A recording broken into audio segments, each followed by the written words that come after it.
Seat 2. A shimmered under the golden lights of the first-class cabin, and within minutes it would become the battlefield of a fateful confrontation.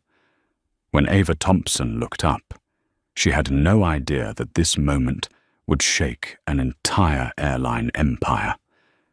The air inside the cabin was as heavy as crystal. First-class passengers dressed in expensive suits and sipping golden champagne were lost in the comfort of privilege. And right there, amid the polite murmurs and the scent of fine leather, the rawest truth about human prejudice was waiting to be revealed. "I'm sorry, Ma'am," a voice as sweet as sugar, but cold as steel said beside her, "There seems to be a misunderstanding. This seat is reserved for our VIP guest." Brooke Sanders, the blonde flight attendant with a professional but soulless smile, bowed slightly. Yet her eyes spoke volumes. "You don't belong here." Ava rested her hand on her small suitcase, her gaze calm but unwavering. She didn't speak. One heartbeat, two. Then she reached into her purse, pulled out a gleaming platinum card, and set it on the small table between the seats. "I'm a North Star Platinum member," she said softly, her tone steady as still water. "This seat is mine." Just a few steps away, Victoria Hale, a woman with golden hair, a pearl necklace, and a diamond watch catching the cabin light, began tapping her fingers on the armrest. Each soft thud struck like a hammer against the quiet. "I always sit in seat 2, Victoria said, loud enough for others to hear. "That's my seat."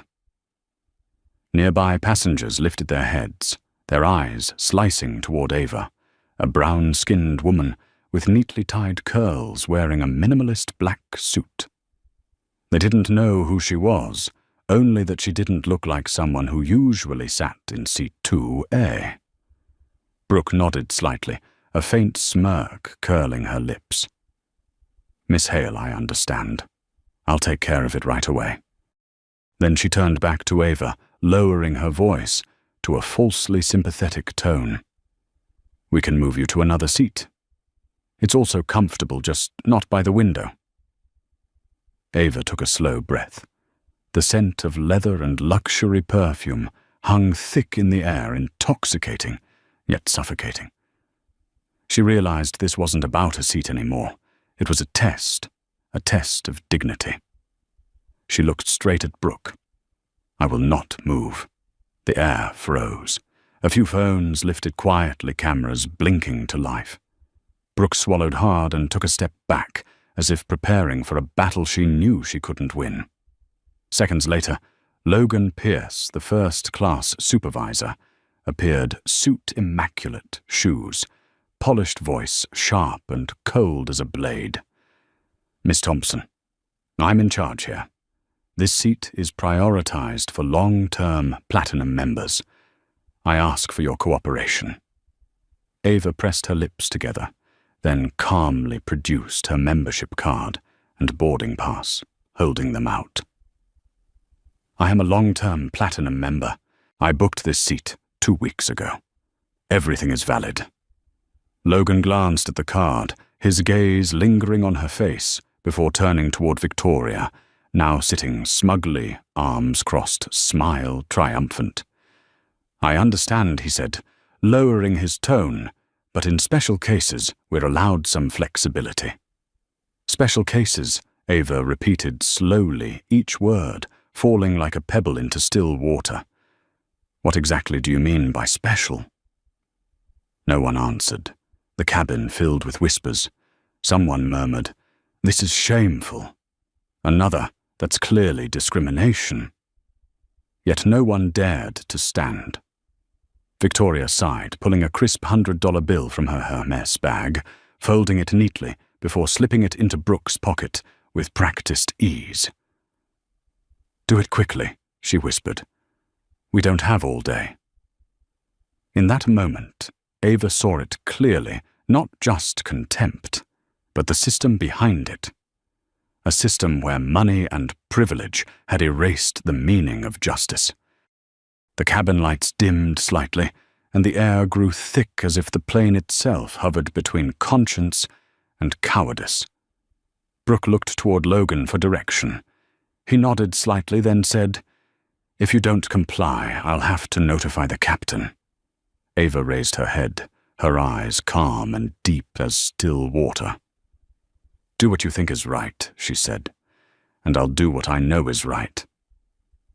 Logan hesitated. 1 second too, then pressed the intercom to call the captain.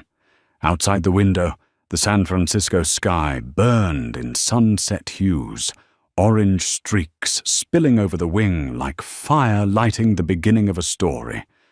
A woman underestimated in the very seat she had rightfully earned was about to make the entire system bow. When Captain Mark Ellison stepped out of the cockpit, his expression carved from stone, the cabin fell silent. He scanned the rows, his eyes settling on Ava. "Miss Thompson," he said, his tone firm, "I've been informed of a seating issue. According to airline policy, we can adjust seats to ensure our frequent passengers' satisfaction. I ask for your cooperation." Ava didn't respond. She only looked at him, her calm gaze cutting deeper than words. Somewhere a camera clicked.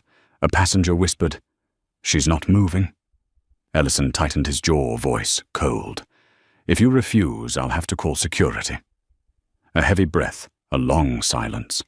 Then Ava nodded slightly, speaking slowly, each word strong as steel. "I respect flight safety rules, but I also respect myself." The words struck like thunder. Victoria turned away, scoffing. Brooke dropped her eyes. Logan froze, realizing he had ignited something far greater than his authority. And Ava, still seated in 2A, didn't move. In the first-class cabin of North Star Airways, among people who believed power was the only thing worthy of respect, one woman chose the only way to defend her dignity by staying exactly where she belonged. And in that moment, even before the plane took off, justice had already begun to move. The cockpit door opened slightly, and Captain Mark Ellison stepped out, tall, imposing, and with a voice that carried the kind of authority people instinctively obey. "Miss Thompson," he said, "I've been informed of a seating issue.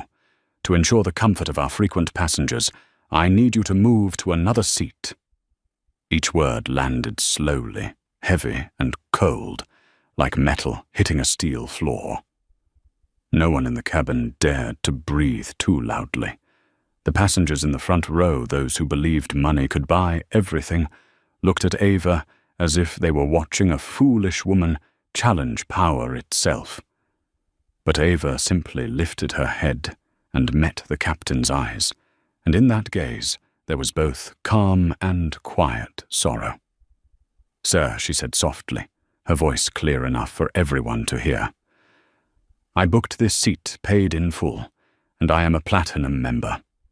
I have no reason to move." 1 second. 2 seconds. The air froze. Ellison frowned, his lips tightening. He wasn't used to being challenged, especially not by a passenger, and certainly not by a young brown woman whom he thought wasn't worth all this trouble. "You might want to reconsider your attitude," he said quietly, his voice lowered, so only she could hear. "I don't want to make this a big deal, but I can make this flight a nightmare for you."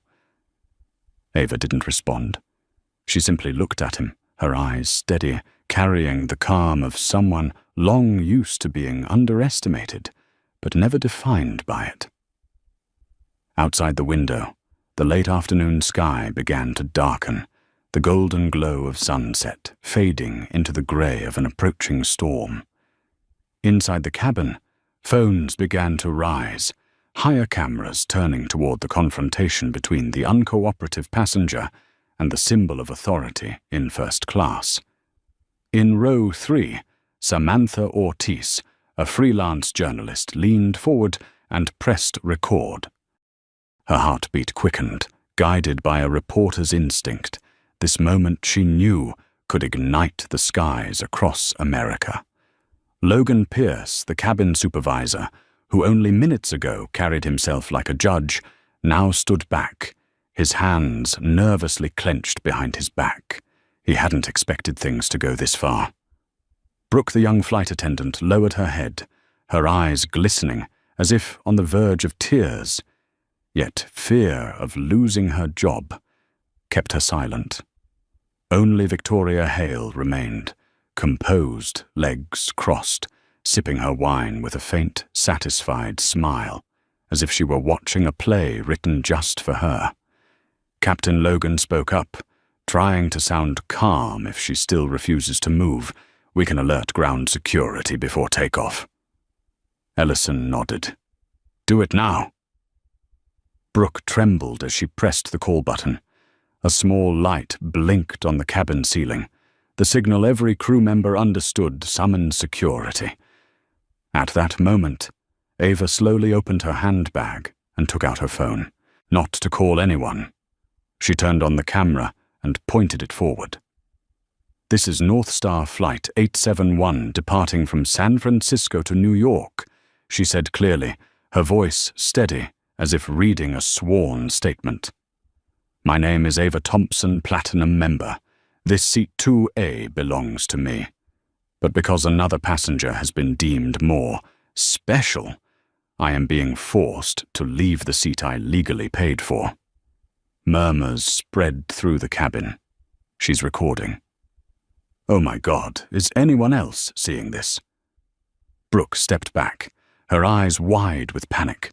She had never seen anyone remain so calm in such a situation.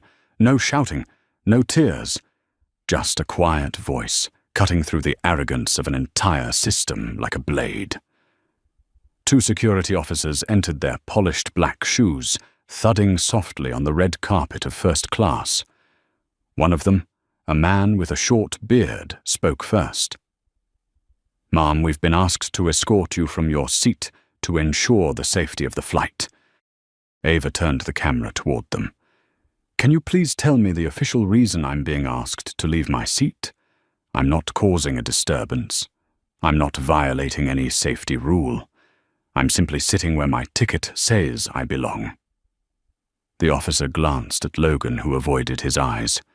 We're just following the crew's orders, ma'am. A quiet sigh escaped Ava's lips. She closed her phone and tucked it into her bag. She didn't want a scene. She just wanted them to see that they had just removed the one person who could decide the fate of their entire airline. All right, she said, her voice barely above a whisper, but sharp as a knife. If this is how you treat loyal customers, I'll leave.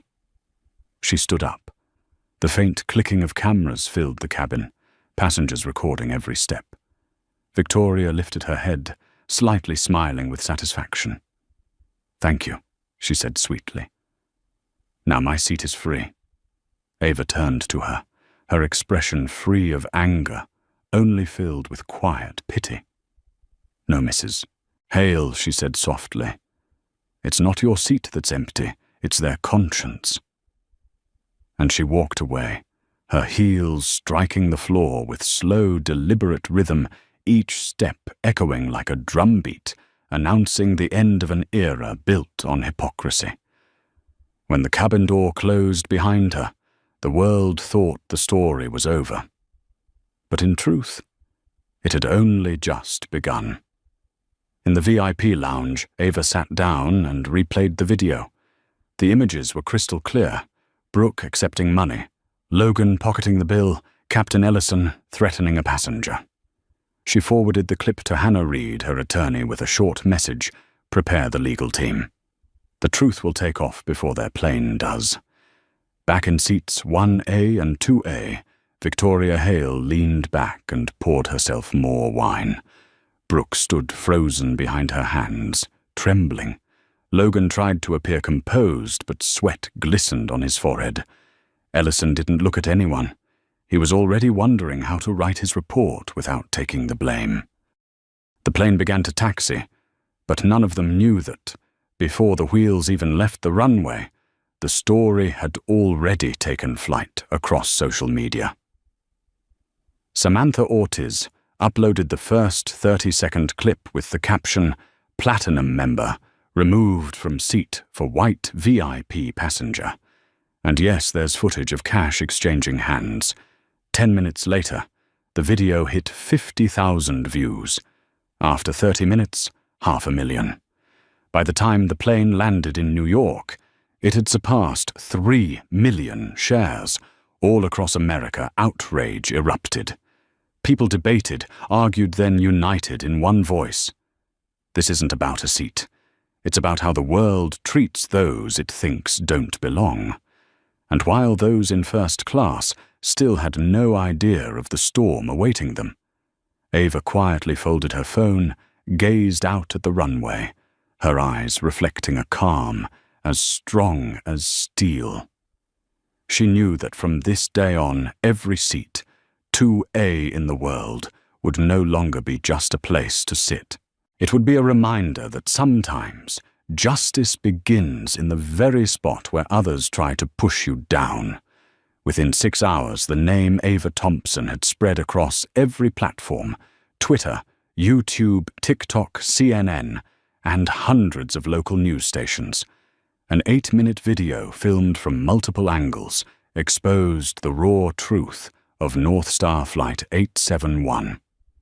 A brown-skinned passenger forced out of her first-class seat, a white woman slipping money to a flight attendant, a silent crew, and a system of power bowing to privilege. The storm began with a single tweet. This is 2025, not 1955. She paid, she earned, but they saw her skin before her card. Hashtag Justice for Ava. Hashtag North Star Bias. 4 million views in 3 hours. 20 million overnight. Thousands of people shared, edited, commented, created reaction videos, and reenacted the moment Ava said, "I respect flight safety, but I also respect myself." That sentence became a declaration, a spark that ignited across every layer of society, from those who had suffered discrimination to those who suddenly realized their silence had made them complicit. In the airport lounge, Ava sat alone beneath pale white lights. She scrolled through hundreds of messages pouring in, colleagues, investors, employees, friends, all shocked, furious, or heartbroken. Her phone wouldn't stop vibrating. An email appeared from her lawyer, Hannah Reid. "All evidence has been secured. The video is being shared from multiple sources. They can't deny it anymore. Are you ready to make a statement?" Ava stared at the screen for a moment, then set the phone down. "Not yet," she whispered. "Let the truth speak first." She understood the power of silence. In a world where everyone rushed to defend themselves, the one who stayed silent was the one every system feared most. Meanwhile, in New York, Samantha Ortiz, the journalist who recorded the video, had become the center of the internet's attention. Her phone buzzed endlessly with messages from major networks: CNN, MSNBC, Fox News, the New York Times. A CNN editor texted, "We want the exclusive interview about the North Star incident. This could be a turning point in your career." But Samantha refused. She simply wrote a short blog post titled, "I didn't record to be famous. I recorded because I couldn't pretend not to see." That post spread even faster than the video. At North Star Airways headquarters in Chicago, a storm was raging through the upper floors, where CEO Andrew Coleman was shouting into the phone, his voice hoarse with panic. "How did this happen without anyone telling me? Who's handling PR? Who's contacted Captain Ellison?" No one answered. In the boardroom, the giant LED screens flashed a message over and over. Hashtag Justice for Ava #1. Trending worldwide. A PR executive slammed a folder on the table, breathing heavily. "We need to issue a public apology immediately."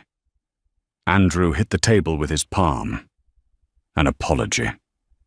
"Before we know the full story, What we need is damage control, not confession. But deep down, he knew the truth had already slipped beyond his control. A young assistant entered, pale-faced. So she, Miss Ava Thompson, is the CEO of Fairsight Labs. Andrew froze.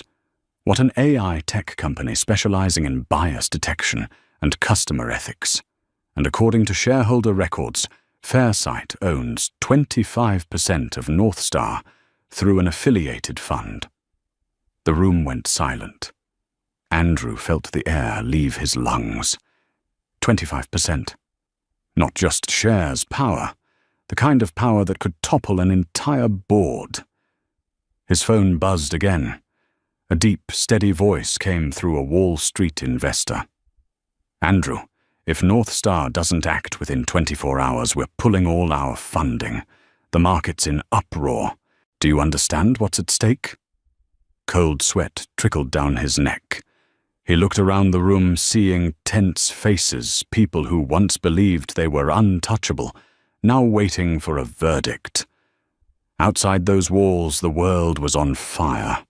News outlets screamed the headlines: Black Tech CEO removed from first-class seat, airline faces backlash, CNN, privilege in the sky, viral video sparks, nationwide debate, the New York Times, Northstar's skyfall, when bias costs billions, Forbes.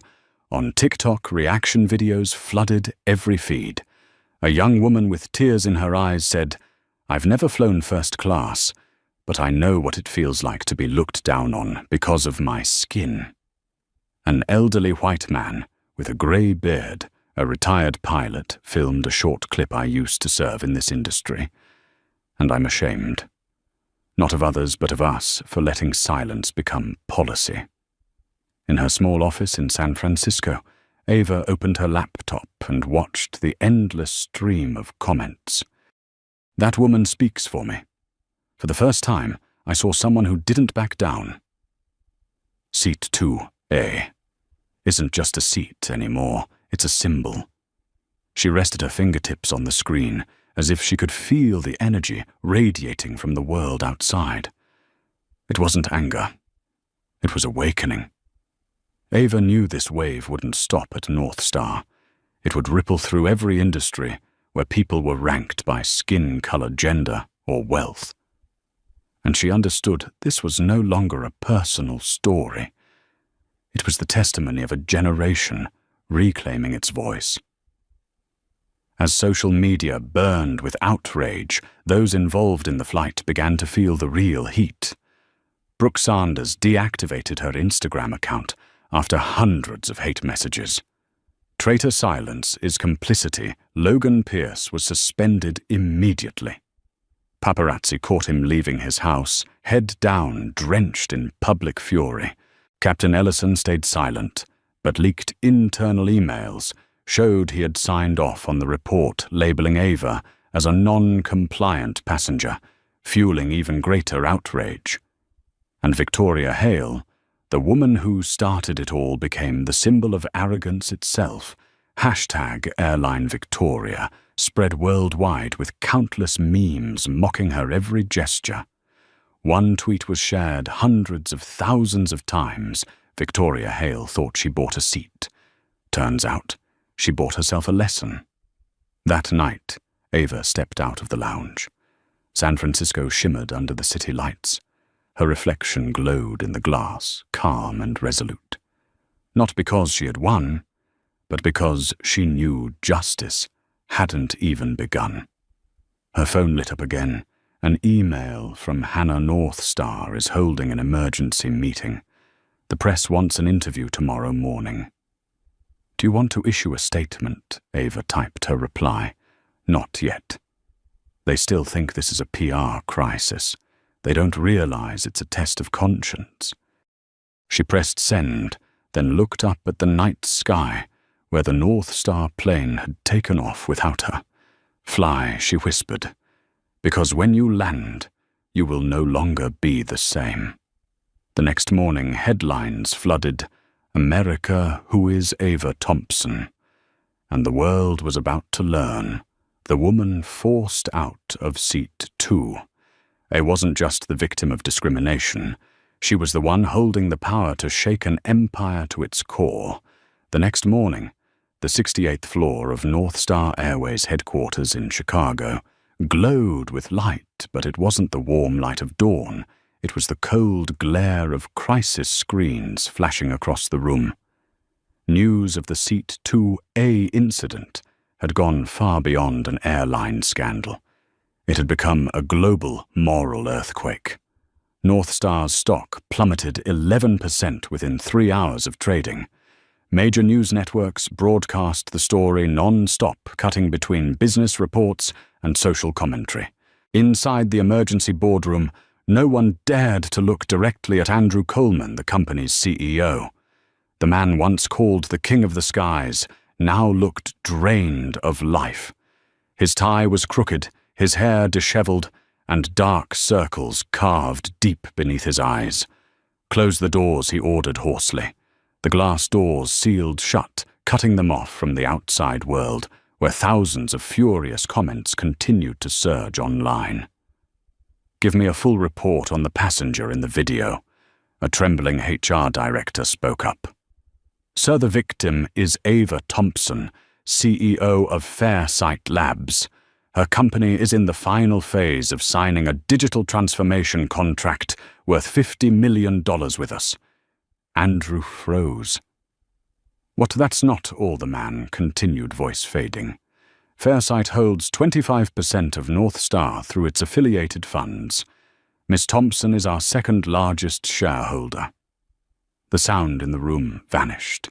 Only the pounding of heartbeats remained. A PR executive blurted out, "So we just kicked out one of the owners of our own airline." Andrew sank back in his chair, covering half his face with one trembling hand. "God," he muttered, "we just threw out our own boss." Outside, the storm intensified by the minute.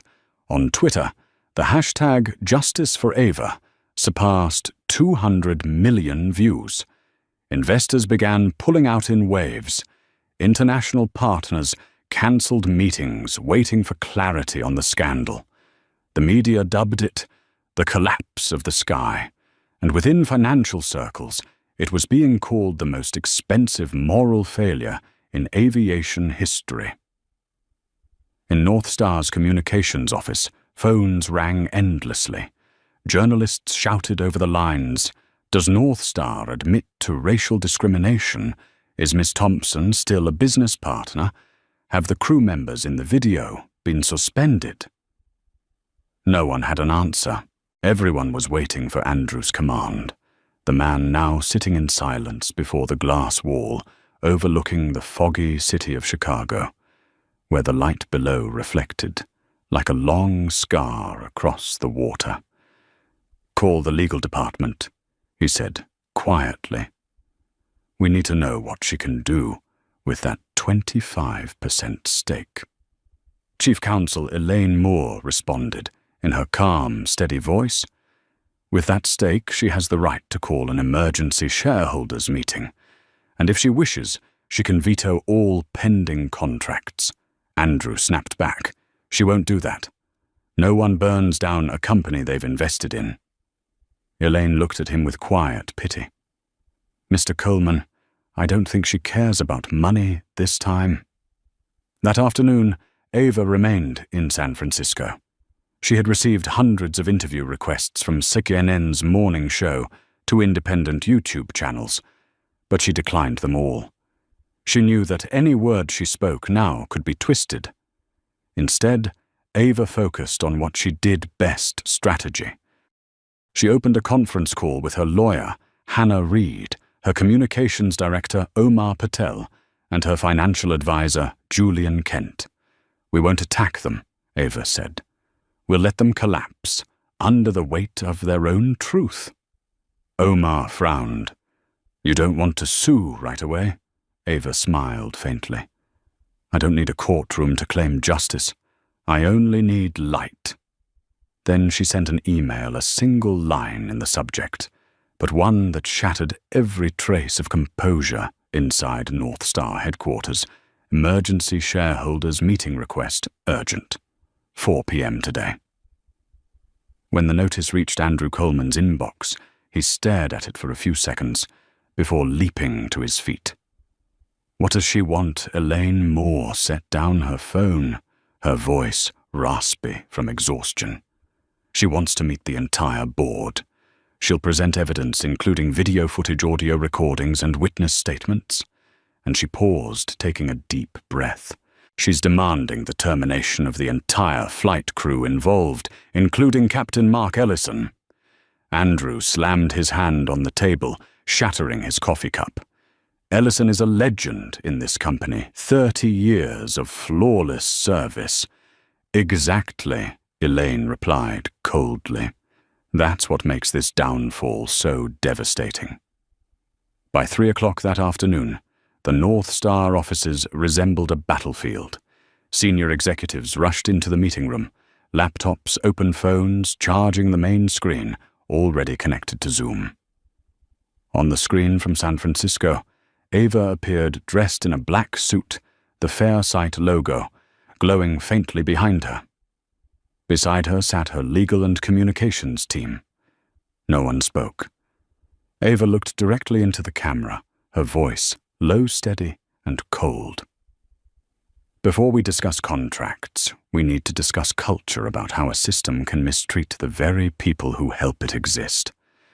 Then she played the video. The footage showed Brooke lowering her head as she accepted money, Logan slipping a $100 bill into his pocket, Ellison leaning in to threaten Ava, and finally Ava being escorted out of the silent first-class cabin. No one in the boardroom could speak. The only sound was the tense rhythm of uneven breathing. Andrew tried to stay composed, but his hands trembled. Ava continued, "This is not just misconduct. This is culture. A culture that disrespects fairness and sees customers as numbers. If North Star wants to survive in the 21st century, you must choose keep these people or keep your future." Her gaze on the screen pierced through each of them. 1 second, 2 seconds. Then she finished her tone, still calm but sharp as glass. "If within 24 hours you do not terminate them and release the official reason publicly, I will withdraw all shares and cancel the $50 million digital transformation contract." The room fell silent. Andrew opened his mouth to speak, but Ava cut him off. "I'm not demanding money. I'm demanding morality." When the meeting ended, the people who once mocked her now sat hunched, their pride shattered. In first class, they had managed to remove one woman, but in the boardroom they had awakened a storm, and Andrew Coleman understood from this moment on, North Star no longer flew under its own sky. It flew under the sky of Ava Thompson. The 68th floor of North Star headquarters was silent. Every eye was fixed on the giant screen where Ava Thompson's image remained clear and steady, her face calm, her gaze cold as tempered glass. No one in the room dared to breathe too loudly. The sunlight spilling through the windows reflected off tense faces, like the glow of Judgment Day. On the other side of the screen, Ava continued, speaking each word slow and deliberate, never raised in anger, yet powerful enough to cut through the suffocating air in the room. "I didn't send this email to demand an apology. I sent it to demand justice, not for myself, but for those without a voice." A brief silence followed. Then she glanced sideways and nodded slightly to her attorney, Hannah Reed. Hannah switched the slide. One by one, images appeared on the screen, stills from the original video footage from passengers' phones and internal transaction logs, showing that Victoria Hale was an absolute priority customer. Every piece of evidence lined up like exhibits in a courtroom. Ava didn't smile. She simply said, "This is the truth. And I want it recorded in the shareholder minutes." Andrew Coleman, the CEO, swallowed hard. He tried to steady his voice, but each word came out strained. "Miss Thompson, We understand this was an unfortunate incident. But don't you think demanding the dismissal of the entire crew is too harsh? They've served this airline for decades.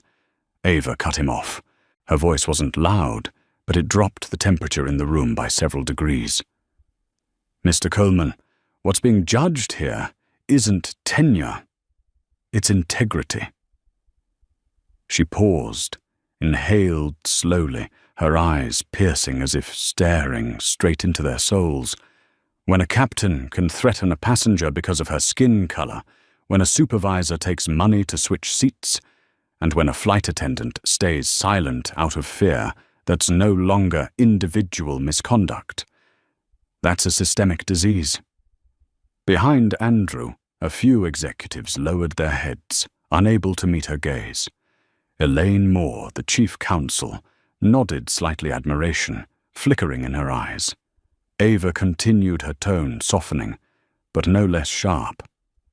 I don't want to destroy anyone. I want to pull this company out of its complacency. If North Star truly wants to survive, it must begin by acknowledging its mistakes instead of hiding them behind its reputation. The meeting lasted nearly 2 hours. When it ended, Ava logged off the Zoom call, leaving behind only the hollow whistle of Chicago's winter wind outside the glass walls. Andrew sank into his chair, gripping his head in both hands. She's threatening the entire board, he muttered. Elaine spoke quietly. No, sir. She's forcing us to see what we've spent years pretending not to see. Andrew said nothing. He knew she was right. Those images had outraged an entire nation, and Ava, as a major shareholder, could bring down the company with a single email. Outside the boardroom, chaos reigned. The PR team raced to draft a statement. Human Resources pulled up the personnel files of Logan Pierce, Brooks Sanders, and Captain Ellison. No one was talking about saving face anymore. There was only one question left: could the company survive the next 24 hours? On the 30th floor, the communications department had been working through the night. Dozens of employees stared at live social media dashboards. Every minute, thousands of new comments appeared. Fire them now, North Star. If you stay silent, we will boycott Ava Thompson. You speak for all of us. News outlets were even airing 3-dimensional reenactments of the incident, looping the moment Ava was escorted out of first class. A young employee whispered nervously, "We can't control it anymore, sir." The communications director sighed, glancing at the wall clock. And she's given us less than 18 hours. Across the country in her Fairsight office, bathed in golden light, Ava sat at her desk, surrounded by stacks of reports, messages from human rights groups and letters from investors. She skimmed through them, underlining a few key sentences, before gazing out the window at the violet-tinged sunset. Hannah entered, holding a folder. Are you sure about this decision? If they don't comply, pulling your shares and cancelling the contract could shake the entire market. Ava nodded. Sometimes, to save a system, you have to let it fall. Only then can people learn how to rebuild it the right way. She pressed send. The official letter left her outbox, landing in dozens of executive inboxes across North Star. Subject line, action required, final 24 hours. That night, Andrew didn't go home. He stayed in his office, staring at the reflection of Chicago's city lights shimmering in his glass of whiskey. Ava's words echoed in his mind like thunder. I'm not demanding money. I'm demanding morality. For the first time in his career, Andrew realized he had built an empire on fragile foundations, unwritten rules like favoring loyal patrons, protecting VIP reputations, and burying misconduct for profit. And now it was all collapsing, not because of a technical failure, but because of a woman who dared to say no. He rose, stared into the mirror, and saw the exhaustion in his own face. Maybe he whispered, "This is the first time I have to choose between the company and my conscience." The next morning at exactly 9 o'clock, North Star's entire internal email system lit up. A press release signed personally by Andrew Coleman appeared. North Star Airways apologizes for the incident on Flight 871. 3 individuals involved, Captain Mark Ellison, Logan Pierce, and Brooke Sanders, are suspended pending investigation. An emergency shareholder meeting will be held today to determine further actions. But Ava didn't respond. She didn't want temporary promises. She wanted action. At 4 o'clock in the afternoon, the shareholder meeting began. Andrew Coleman opened the session, his voice trembling despite his effort to stay composed. "We stand at a crossroads in history. We can either cover up, or we can change." The room fell into heavy silence. Then, one by one, hands began to rise in a vote. Ballots were cast. When the secretary read the results, the entire room seemed to hold its breath. The outcome, 89% in favor. The entire flight crew of Flight 871 was officially terminated. The public statement read, "Discrimination, violation of professional conduct, and severe damage to corporate integrity." When the announcement went live, social media erupted again, but this time with celebration. The press called it the moral turning point of American aviation. And Ava, watching the headlines scroll across her screen, simply smiled faintly. She didn't see victory. She saw a beginning, a new chapter of justice, not in a courtroom, but in the sky she had once been forced to leave. The next morning, before the sun had even risen, major newspapers across the country released special editions. On the front page of the New York Times, bold, italic letters stretched across half the page, "North Star fires entire first class." Crew after discrimination. Scandal, a new era of corporate accountability begins. The headline spread across social media like a symbol of awakening. 3 names, Captain Mark Ellison, Logan Pierce, and Brooke Sanders, were no longer airline employees, but emblems of a privileged system brought down by truth. But the story didn't end there. In a small apartment on the outskirts of Chicago, Logan Pierce sat before his computer, reading hundreds of hateful messages flooding his inbox. His face, stiff, expressionless, and cold in the viral video, had now been turned into memes circulating everywhere. Under each image were hundreds of comments, the gatekeeper of prejudice. Logan, the man who sold his integrity for $100. He tried not to read them, but every line cut into his pride like a blade. His wife had gone back to her mother's house, his friends avoided him, and as for job offers from other airlines, not a single call. Even he didn't know what haunted him. More taking the money or bowing his head when he knew it was wrong. He replayed the video again, fast-forwarding to the moment Ava was forced to stand. Her face was calm, her eyes unwavering, while he, the one meant to represent professional service, stood frozen like a statue. Shame pressed down on him until he collapsed into his chair. Across town, Brooke Sanders wasn't faring any better. Her small apartment was filled with anonymous envelopes, threatening emails and messages from people who once called her the Queen of Courtesy. Online forums branded her the silent accomplice. That night, Brooke stared into the mirror, her eyes swollen from crying. She saw a woman who once dreamed of serving in first class, who believed that politeness and obedience would earn love and respect. But that day, when she felt the folded bill slip into her pocket, she realized her smile was no longer a gesture of grace, it was the mask of cowardice. As for Captain Mark Ellison, once celebrated as the soul of the skies, he now sat alone in his garage, staring at his old pilot suitcase. 30 years of flight, countless storms, and he had never lost the trust of his passengers. Yet, in just 3 minutes of silence, he had lost everything. A former colleague called, voice low. "Mark, you know no one's willing to take you on.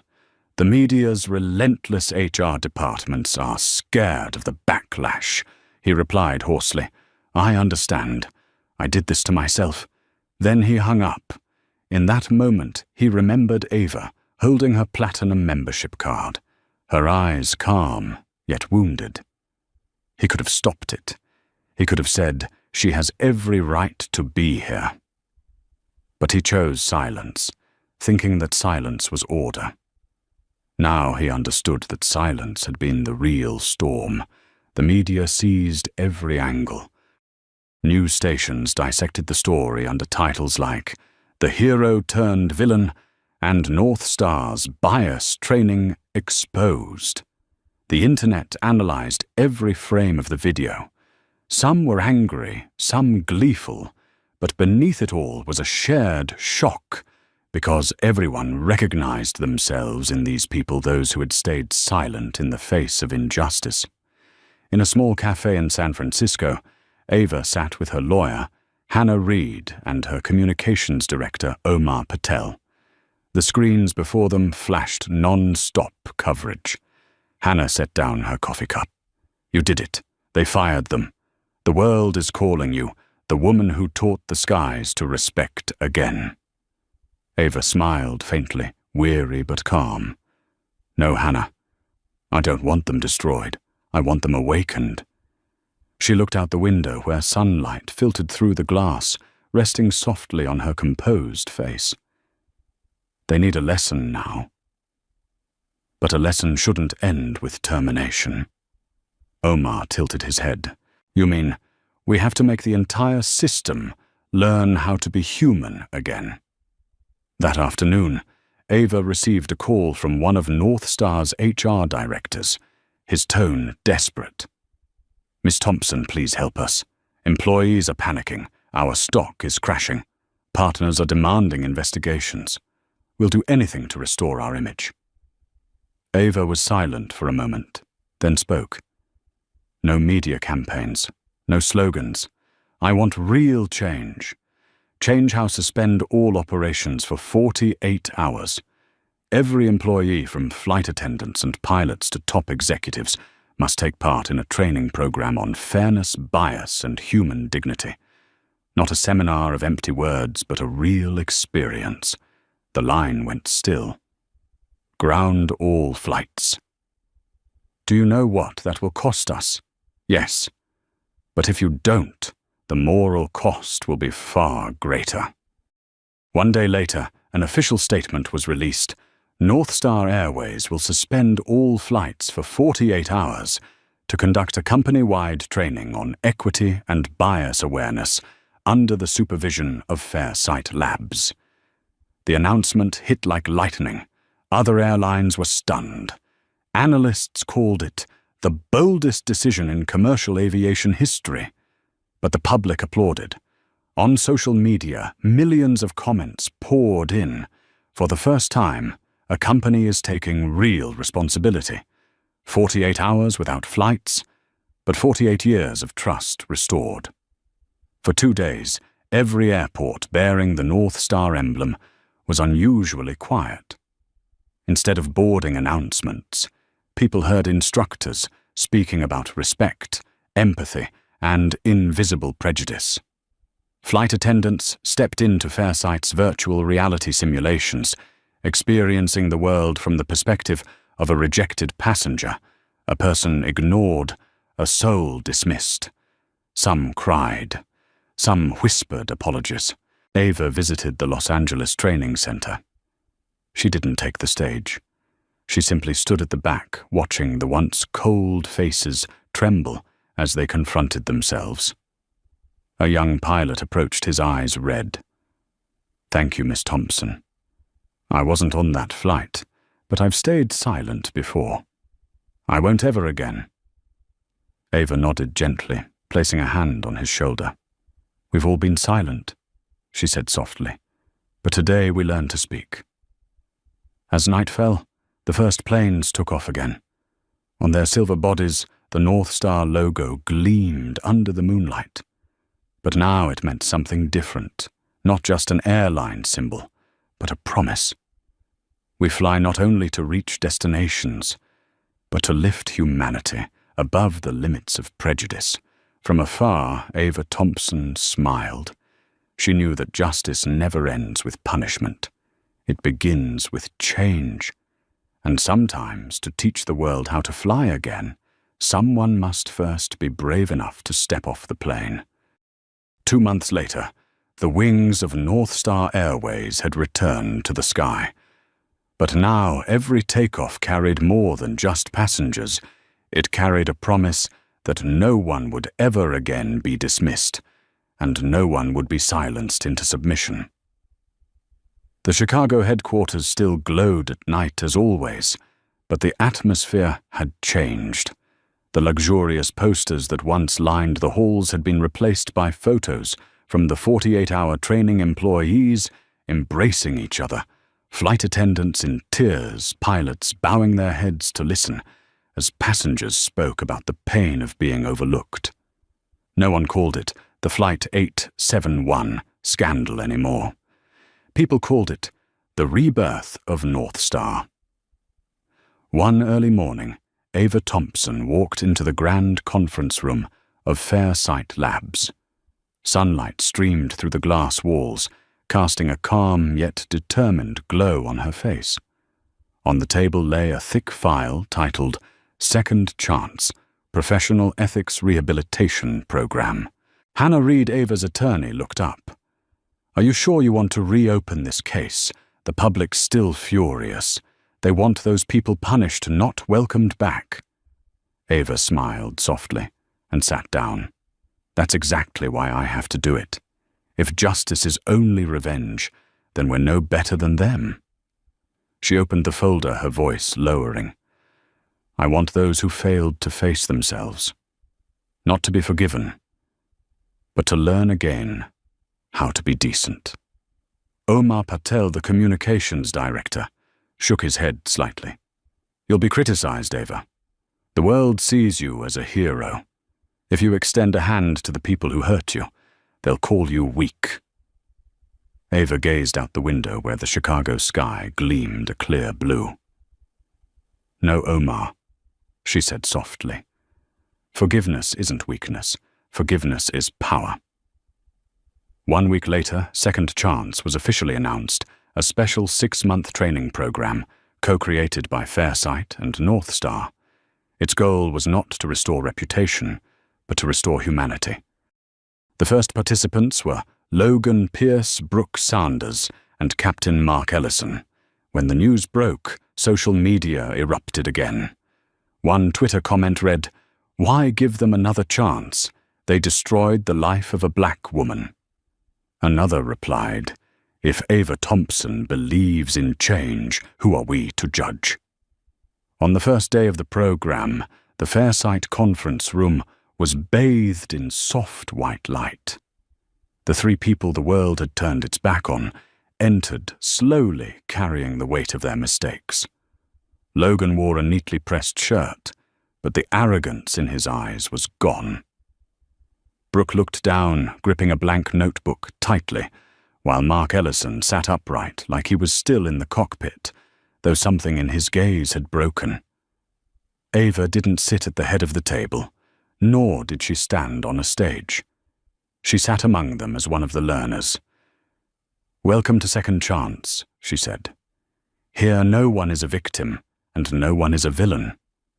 We're simply people learning to do better." In the first week, they studied unconscious bias, the silent programming in the mind that makes us judge others by appearance. In a virtual reality, simulation instructors recreated the events of Flight 871. Each participant stepped into different roles. Ava's Brooks, the silent passengers, the bystander with a camera. Logan wept when he saw himself, from Ava's perspective, A cold man taking money without the courage to look his victim in the eye. Brooke cried when she heard her own voice saying, "Please understand, this is company policy." And Mark Ellison, for the first time in his life, trembled as he heard a passenger whisper in the simulation, "Why didn't you say something?" In the third week, they were asked to write letters, not to anyone else, but to themselves.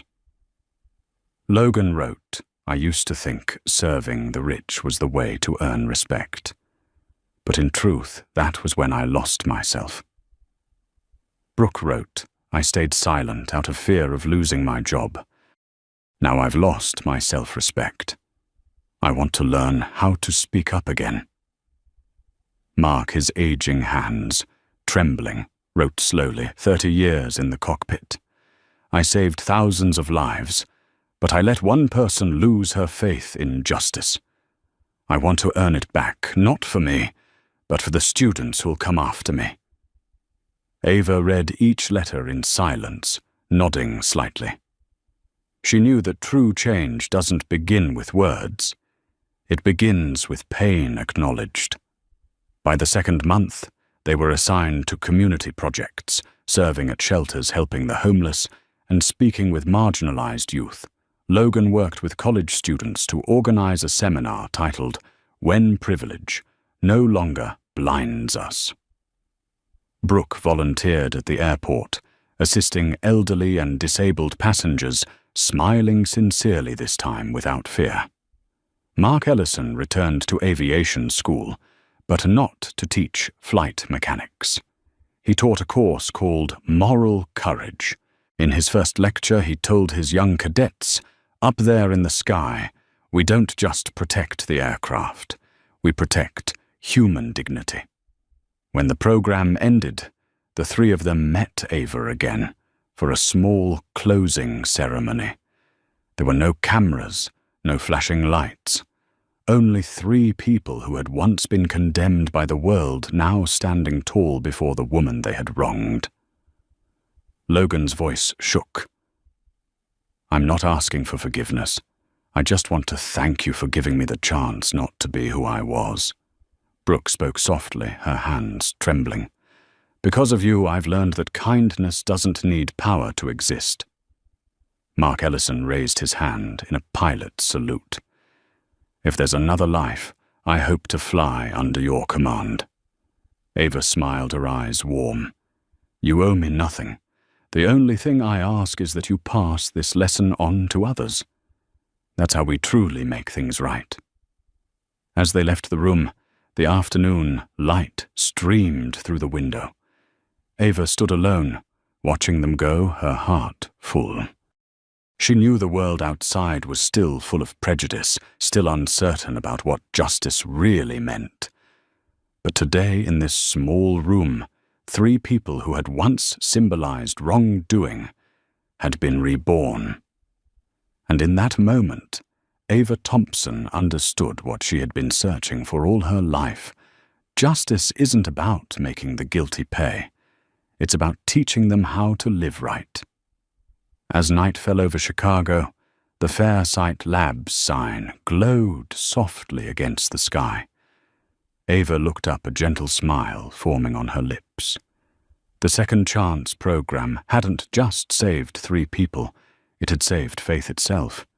Because in a world where people are quick to destroy others for their mistakes, there are still those who choose to rebuild through compassion. 3 months after the Second Chance program ended, the skies over America carried a different shade of blue. Every time a plane bearing the North Star Airways logo glided overhead, people no longer remembered the Flight 871 scandal. They remembered something else, the rebirth that rose from the ashes of prejudice. That morning, Ava Thompson stepped into North Star's newly redesigned boardroom in Chicago.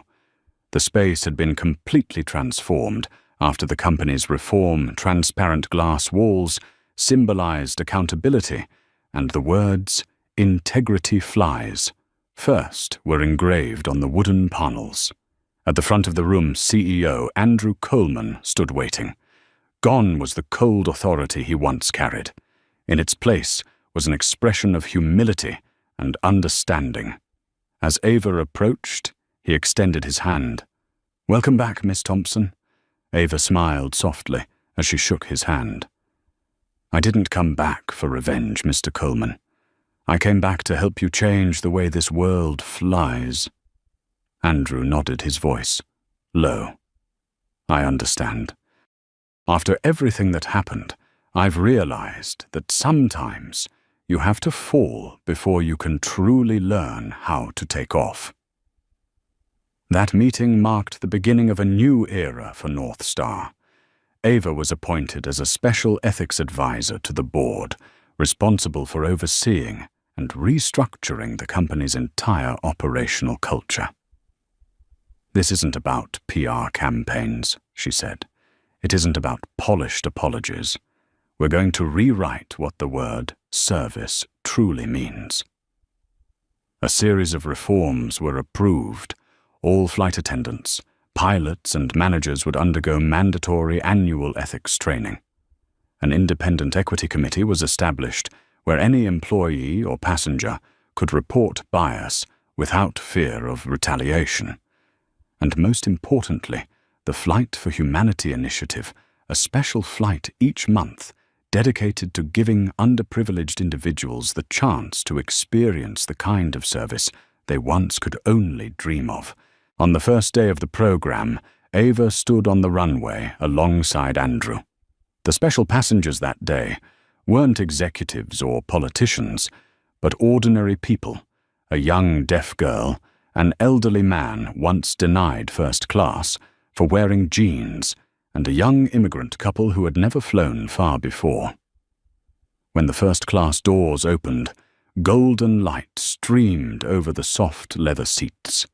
A 12-year-old girl clutching a teddy bear looked up and asked, "Can I sit by the window?" Ava smiled, kneeling down. "Of course.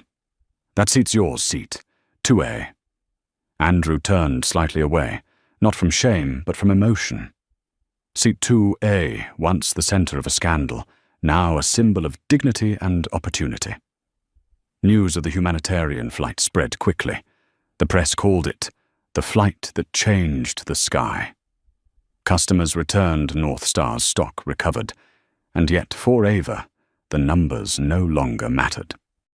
What made her proud were the emails she received daily from employees who had gone through the training. "Because of you, I finally found the courage to speak up. Yesterday, I helped a disabled passenger reach her seat. She cried, and so did I.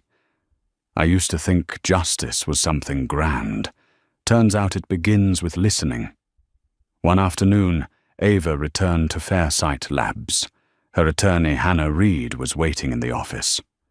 "You've been invited to speak at the United Nations about justice in the age of technology. Do you want to accept?" Ava looked up and smiled gently. "If I go, what would I even talk about?" "Hannah bias technology," Hannah replied. "About humanity." Ava was quiet for a moment, then nodded. "All right. But before I speak to the world, I want to speak to the people who once hurt me." The following week, Ava hosted a private gathering between Logan Pierce Brooke Sanders, Captain Mark Ellison, and the new North Star recruits. It wasn't to recount mistakes, but to share a story of transformation. Logan told them about teaching at a high school, where he told students, "Privilege is like a free ticket. People don't realize they're holding." Brooke shared the moment she helped an elderly passenger with his luggage and heard him say, "Thank you for seeing me as a person." And Mark Ellison, his voice rough but warm, said, "Someone asked if I'm afraid of being remembered as the pilot who lost his honor. I told them, real honor doesn't live in a uniform. It lives in a heart that can admit it was wrong." The room fell silent. Ava sat in the front row, her eyes glowing, not with pride for triumph, but with gratitude for witnessing something rare, genuine redemption. After the session, Mark approached her carrying a small wooden box. "Miss Thompson," he said, "I'd like you to have this." He opened it. Inside was his silver pilot insignia, the one he had worn for 30 years. "The day I was fired, I thought I'd lost everything. But because of you, I learned that sometimes you have to land to find the real sky. This badge belongs to the person who taught me that." Ava looked at him, eyes glistening. She gently placed her hand over the badge, then pushed it back toward him. "Keep it, Captain. I only taught you how to look up. You taught me how to forgive." They shook hands in the golden light of sunset, filtering through the glass, the reflection shimmering against the North Star logo outside. A week later, Ava attended the National Corporate Ethics Awards. As she stepped onto the stage, the entire auditorium rose in applause. She didn't give a long speech, just 4 sentences. "3 months ago, I was removed from a first-class seat. Today, I stand here to remind you that justice isn't about where we sit, but how we treat those beside us. Forgiveness isn't forgetting. Forgiveness is giving someone the chance to be better." The hall erupted. Those who once doubted her wiped their tears. On the large screen behind her, the footage of North Star Flight 871 played again, but this time it wasn't the image of Ava being escorted away. It was the little girl with the teddy bear sitting in seat 2A, smiling as she looked out the window.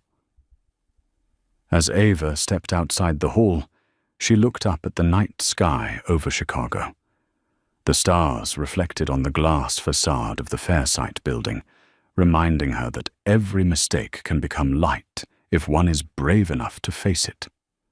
She smiled softly and whispered, "The world doesn't need to be perfect. It just needs to heal." And somewhere above, through the clouds, a North Star plane crossed the heavens, carrying not privilege, but the quiet belief that true justice can soar. A year had passed since the incident aboard North Star Flight 871 shook America. The sky was different now, not because the planes were more advanced, but because the people inside them had learned how to fly with their hearts. On the 70th floor of the new Chicago headquarters, Ava Thompson stood before the glass window, watching as dozens of aircraft bearing the North Star logo took off one after another. Each one reflected the morning sun, a reminder that justice doesn't stay on the ground, it soars. North Star Airways was no longer a luxury airline for the elite.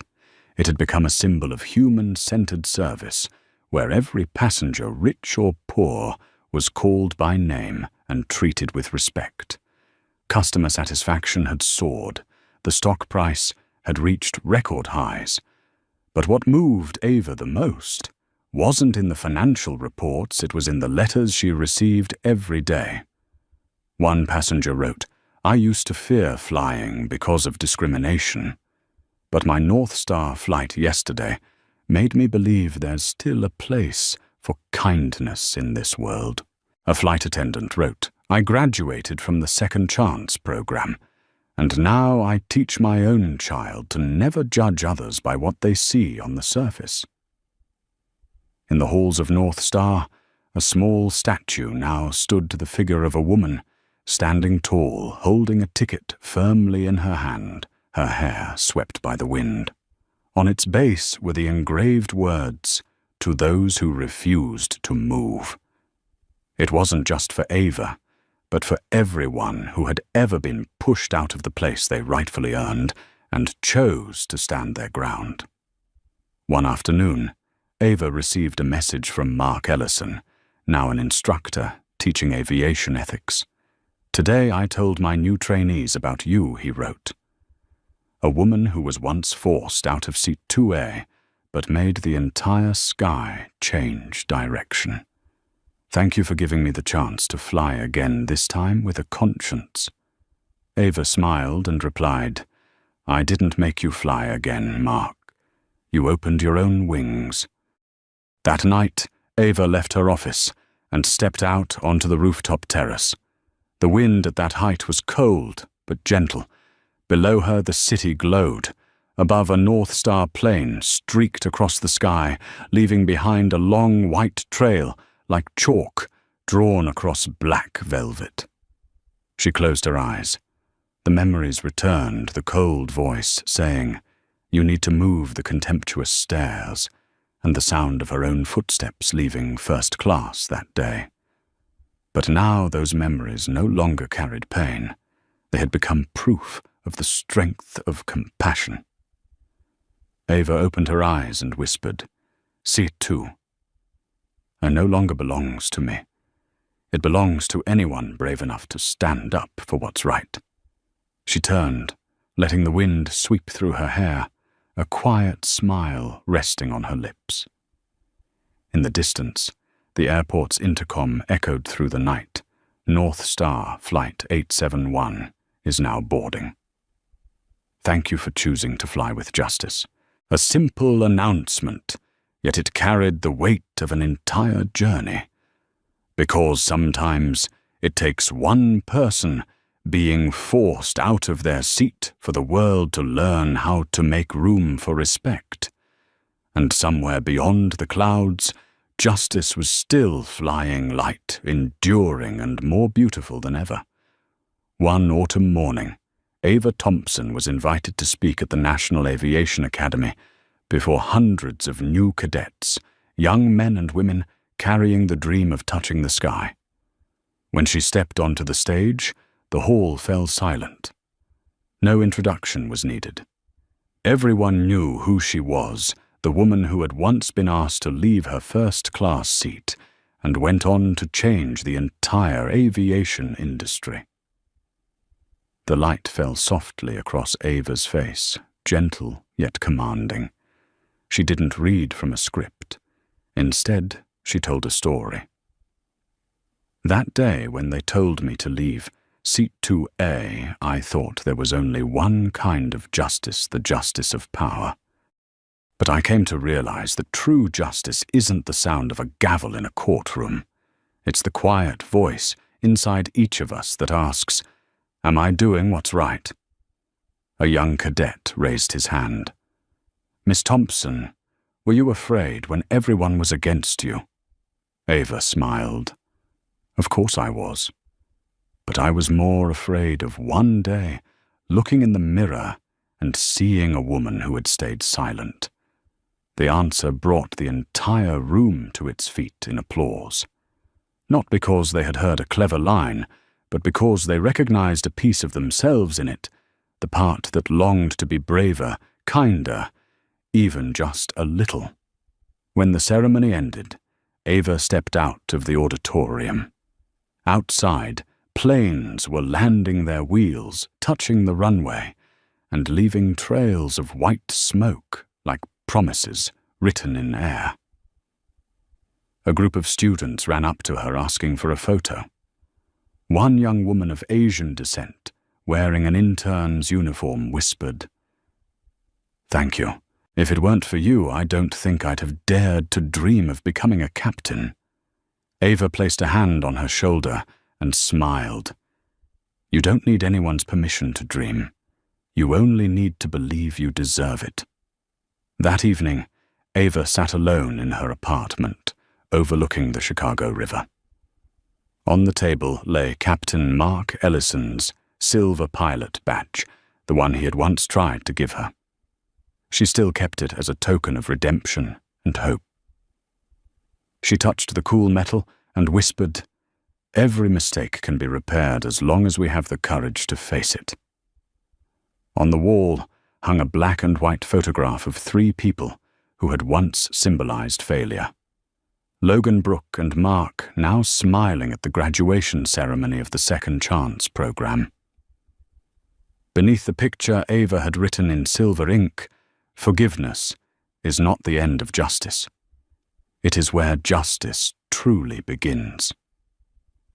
A breeze drifted through the window, carrying the distant sound of the nearby airport. The roar of engines blended with the heartbeat of the city, Ava stood watching the red light of a plane ascending into the night. She knew that somewhere on that flight there were people smiling because they were finally being seen for who they truly were. She spoke softly, as if to the sky itself. Justice doesn't live in the law books. It lives up there where people learn to see each other as equals. Out there, the planes of North Star continued to thread through the clouds, leaving long white trails behind them, like a message written across the heavens. Justice is no longer a destination. It's the journey we take together. And in that moment, Ava Thompson closed her eyes and smiled. She knew her journey was complete, not because she had been honored, but because she had witnessed something extraordinary justice had learned how to fly. From the perspective of an expert in culture and ethical leadership, Ava Thompson's story is not merely a journey to reclaim a seat, but a declaration of human dignity in the modern age. She did not fight the system with anger, but made it reflect upon itself through determination, wisdom, and compassion. When power is no longer measured by status or wealth, but redefined by the ability to listen and to respect, that is when true justice takes flight. Because this world does not need more verdicts, it needs more people willing to stand up to change and to forgive. If you believe that justice can soar higher than prejudice, please like this video to share that message and subscribe to the channel so you won't miss more stories of compassion and awakening. And before you leave, share your belief in what is right by commenting the words, "Hold your dignity."